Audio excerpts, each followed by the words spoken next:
When it comes to looking into topics or mysteries on the internet, I really enjoy topics that are more obscure.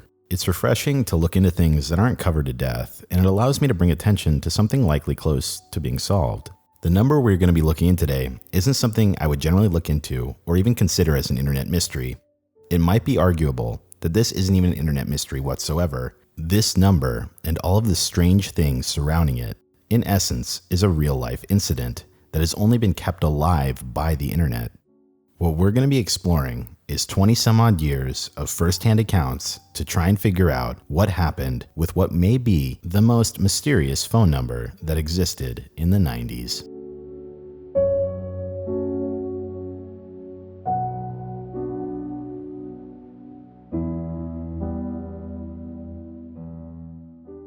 To clarify before we go forward, this number is a telephone number, or a 1-800 number, and I'm going to name it momentarily, but I highly advise against calling this number, as not only is it not home to the same owner as it was in the 90s, but is also home to an erotic hotline. We're going to get into how this number changed ownership here in a bit, but for now, you just need to have a fair warning if you choose to call this number during this video.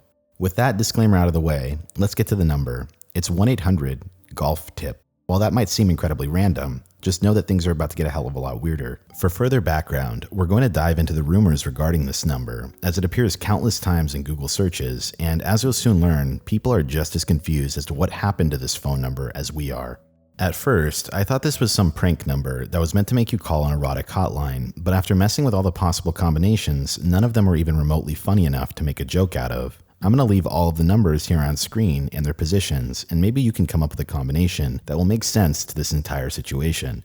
This mysterious phone number has no discernible understanding, and there's even a website dedicated to submitting your memory to try and figure this thing out. This website is entitled 1800golftip.com. The homepage reads the following: hold the phone. Remember the 90s? Remember high school? Remember calling 1-800-GOLF-TIP? If you don't, you're a fraud. If you do, what the was that? We're here to find out. Please join us as we try to solve this mystery from the past. Since I've read through just about every single first-hand account there is about this telephone number, I want to give you a common consensus of what I found. Essentially, what would occur after calling this number is that a pre-recorded line would play, with a man counting to 10 over and over again, with notable pauses being made on certain numbers. Something that varies here with a lot of the first-hand accounts that are on the internet is that some people remember a pause around a 6, 7, or 8. The man speaking on the telephone is widely regarded to have an Indian or Middle Eastern accent. A few people also noted that if you left the phone on long enough, a loud scream or a synthetic siren would play to shock listeners in an audible jump scare. By all accounts, the origin of this number is almost certainly Canada, and in a couple of testimonials, people mentioned a billboard to be the original origin. We're going to touch more on the billboard later, but something I want to point out is that if you Google the numbers associated with this, the only one that comes up transcribed is 1-800-GOLF-TIP. This shows us that this rumor came from some form of source material and not from people dialing numbers randomly. If people were dialing numbers randomly, then they would have come up with different variations like 1-800-GOLF-VIP and so on. This leads me to believe that there was clearly something going on with this number back in the 90s that this many people would have the exact same memory. I submitted a question to the contact page of the website I mentioned earlier in hopes of getting a first-hand account, but I haven't heard anything back from the site's owner, but maybe they will in the future. Going forward with this search, I decided to look for references to this telephone number anywhere else on the internet in hopes of gathering new information. Unfortunately though, I was pretty much empty-handed until I came across one Reddit thread from someone who lived in St. Catharines, Ontario, and had seen the billboard go up at the time. This Reddit thread that I found comes from a user named ohigetjokes, and about 10 months ago, he was in the exact same situation as us today. While most of the info in this thread is stuff we've already talked about, this Reddit thread does have quite a bit of new information that I want to go over. In his Reddit thread, he outlines his experience with calling the number after seeing the billboard in his town. He states that he used to practice imitating the individual man on the other end of the call after calling the number so much as a kid. The most notable contribution that allows us to confirm that this number exists in the 90s comes from a user in the thread named Bldy, who found an archived school newspaper from Carleton University, Ottawa, dating all the way back to 1993. Here on this archive, it lists this phone number as a thing that was talked about by students on a list of things that they, quote, liked. In this thread, ohigetjokes even goes as far as to provide an individual sound file for anyone looking into the topic. Let's take a listen to his impersonation. Okay. Here is my imitation of the 1-800-GOLF tip recording, keeping in mind it's been a couple decades. But the voice went something like 1, 2, 3, 4, 5, 6, 7, 8, 9, 10. 1, 2, 3, 4, 5, 6, 7, 8, 9, 10. 1, etc., etc. And where that pause was, I mean, I remember the breath after the 7. Other people remember it somewhere else. But I do know that the loop was seamless. I'm almost positive of that. In a further update to this thread, ohigetjokes also mentioned what the billboard looked like. Here's what he had to say.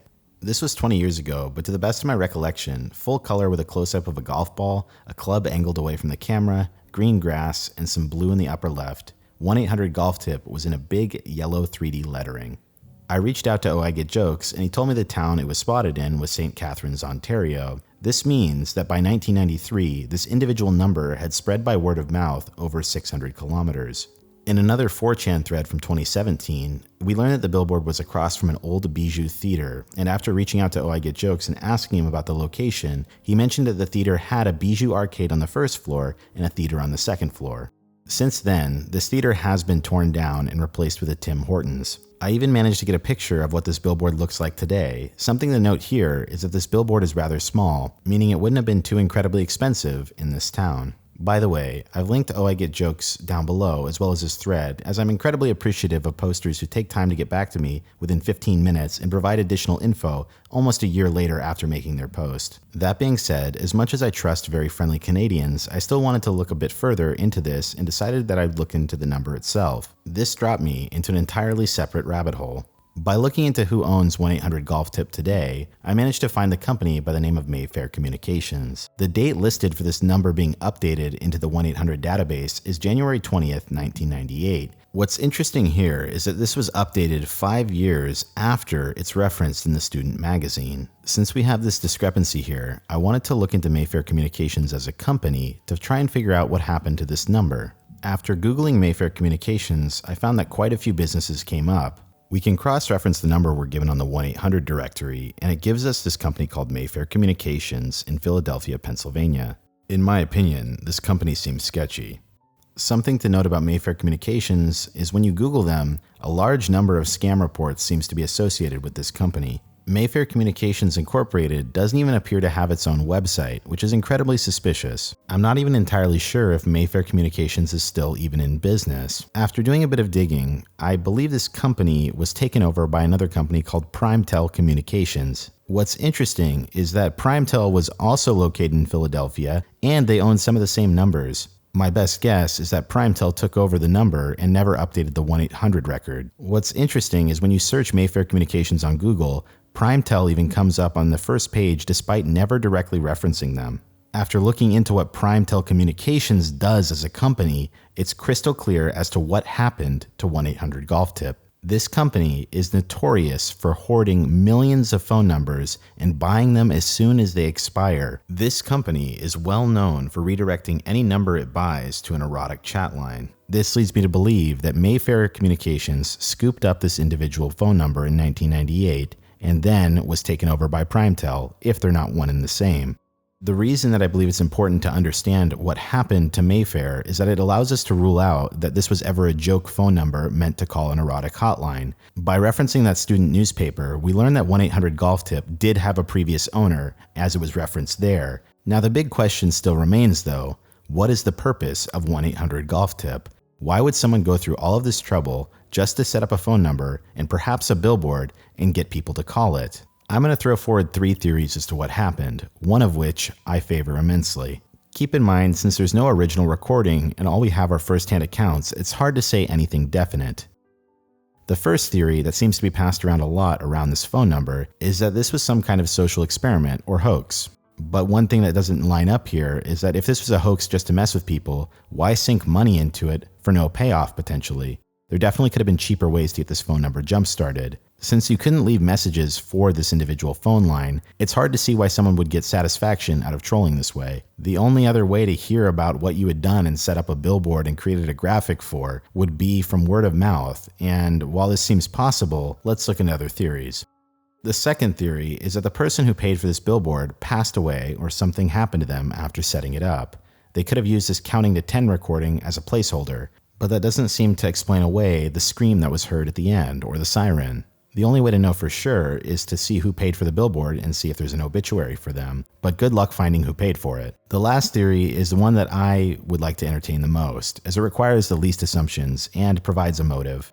I personally believe, after looking into this whole situation, assuming all of the rumors were true, that this was some kind of marketing lead generation tactic.